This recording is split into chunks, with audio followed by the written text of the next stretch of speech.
భారతీయ మహిళల సాధికారత కోసం, సమాన హక్కుల కోసం ఏకంగా మంత్రి పదవినే వదులుకున్న స్త్రీవాది అంబేద్కర్.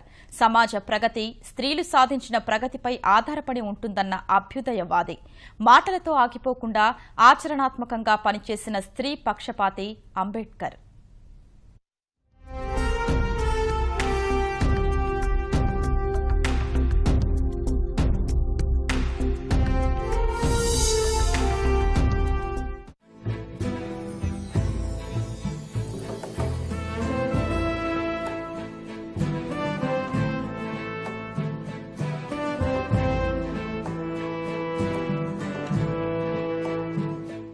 కులం, మతం, లింగం, పుట్టిన ప్రాంతం వంటి ప్రాతిపదికల మీద ఏ వ్యక్తి వివక్షకు గురికాకూడదు. ఇది భారత నవసమాజ నిర్మాత అంబేద్కర్ బలంగా విశ్వసించిన సిద్ధాంతం. అందుకనుగుణంగానే భారత రాజ్యాంగ రచన చేశాడు. అంతటితో తన బాధ్యత పూర్తయిందని భావించలేదు. ఆచారాలు, మత విశ్వాసాల కారణంగా భారతీయ సమాజంలో దయనీయంగా మారిన స్త్రీకి విముక్తి కల్పించాలని తప్పించాడు. బాధ్యతలే తప్ప ఎలాంటి హక్కులు లేని దుస్థితిని భారతీయ స్త్రీకి విముక్తి కలిగించాలని కృషి చేశాడు. అందుకే ఆయన కుటుంబ వ్యవస్థలో స్త్రీలకు కొన్ని హక్కులు కల్పిస్తూ తయారు చేసిన హిందూ కోడ్ బిల్లుకు ప్రాణం పోశాడు.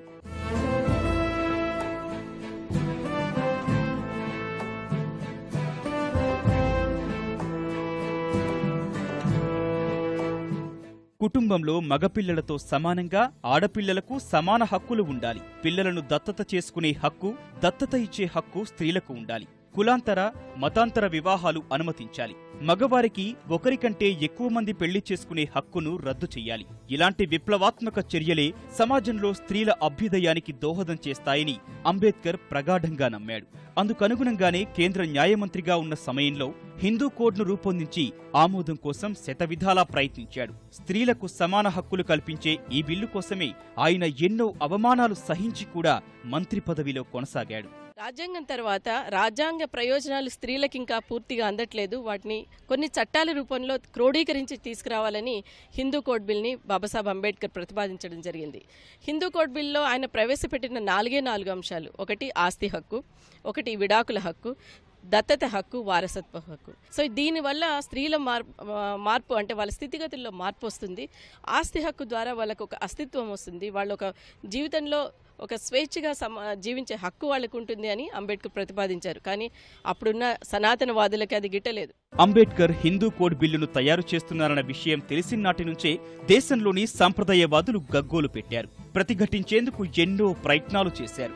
ఆనాటి హిందూ సమాజ ఆందోళనలకు కాంగ్రెస్ పార్టీ పెద్దలు తలొగ్గారు. అందుకే కాంగ్రెస్ కు ఆధిక్యం ఉండి కూడా పార్లమెంట్లో అంబేద్కర్ ప్రవేశపెట్టిన హిందూ కోడ్ బిల్లు ఆమోదం పొందలేకపోయింది. భారతీయ మహిళకు సమాన హక్కులు కల్పించలేకపోయానన్న నిరాశ, నిస్పృహలతో ఆయన తన మంత్రి పదవికే రాజీనామా చేశారు. స్త్రీల హక్కుల కోసం ఇలా మంత్రి పదవిని వదులుకున్న నాయకుడు కేవలం అంబేద్కర్ ఒక్కరే.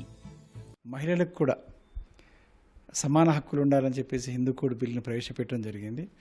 ఈ హిందూ కోడ్ బిల్లు పట్ల ఆనాటి ప్రధానమంత్రి జవహర్లాల్ నెహ్రూ గారు కాంగ్రెస్ పార్టీ సభ్యులకు విప్ జారీ చేయమని అంటే జారీ చేయలేదు. అప్పుడు ఇంకా సాంప్రదాయం వాళ్ళకు వదలలేదు.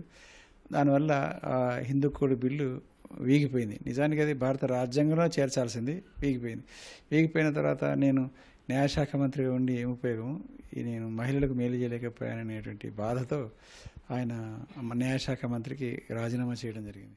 చాలా ఎక్కువగా మనము చెప్పుకోవాల్సింది ఏంటంటే ప్రసూతి సమయంలో అంటే విమెన్ మెటర్నిటీ బెనిఫిట్ బిల్ కూడా అంబేద్కర్ తీసుకొచ్చిన యాక్టే, అది చట్టమే. అది అంటే ఆయన ఒక మాట అంటాడు ఈ సందర్భంగా, అంటే ప్రాజినీ అనేది in the nation of interest.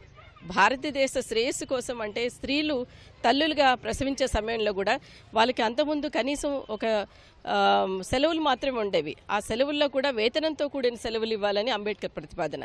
అది చాలా ఒక మంచి ఫలితాలను ఇచ్చింది. తర్వాతి కాలంలో కూడా ఇప్పటికీ కూడా మెటర్నిటీ బెనిఫిట్స్ అని స్త్రీలకి ఆ హక్కుని అనుభవిస్తూ ఉన్నారు. స్త్రీలకు ప్రబోధించడం, వారి సమస్యలు చర్చించడం, దురాచారాలు ఖండించడం ఆయన కార్యక్రమాల్లో మొదటి నుంచి చోటు చేసుకున్నాయి. భార్య భర్తకు బానిసగా కాకుండా సహచరిగా, మిత్రురాలిగా ఉండాలన్నది అంబేద్కర్ అభిమతం. అందుకే దళిత మహాసభలు జరిగినప్పుడల్లా అక్కడ ఆయన స్త్రీలను ప్రత్యేకంగా సమావేశపరిచి ప్రబోధిస్తుండేవాడు. సమాజ ప్రగతి స్త్రీలపైనే ఎక్కువగా ఆధారపడి ఉందని అంబేద్కర్ తరచూ అనేవారు. స్త్రీలకు విద్యావకాశాలు కల్పించడానికి అంబేద్కర్ ఎంతో ప్రయత్నం చేశాడు. ఆయన నేతృత్వంలో ఏర్పడిన పీపుల్స్ ఎడ్యుకేషన్ సొసైటీ బాలికలకు విద్యావకాశాలు కల్పించారు. విద్యా సంస్థలకు బాలికలు పరదాలో వచ్చిపోయే ఏర్పాట్లు, ప్రయాణ సౌకర్యాలు, తరగతి గదుల్లో వేరే ప్రవేశ ద్వారాలు వంటి సౌకర్యాలు కల్పించి వారిలో విద్యాభిరుచి పెంపొందించారు. మూఢాచారాల నుంచి బయటపడాలని అంబేద్కర్ తరచూ చెప్పేవారు. మారుతున్న సమాజంతో పాటు పద్ధతులు మార్చుకోవాలని, హేతుబద్ధంగా ఆలోచించాలని బోధించేవారు. ఆడవాళ్ళందరినీ వేరే సమావేశపరిచి ఒక ప్రత్యేకంగా వాళ్ళని అడ్రస్ చేసేవాడు. అంటే మీరు ఇలా ఉండాలమ్మా, ఇలా బట్టలు పట్టుకోవాలి, ఇలాగా శుభ్రంగా ఉండాలి, మీ పిల్లల్ని చదివించండి. ఏదో అప్పులు ఉంటాయి, అప్పులు తీర్చడానికి వీళ్ళు పిల్లల్ని పాలేర్లుగానో కూలీలుగానో పంపిస్తారు. అలా వద్దు, మీ భర్తలు వాళ్ళు వద్దన్నా సరే మీరు పోరాడి పిల్లల్ని చదివించండి అని చెప్పాడు.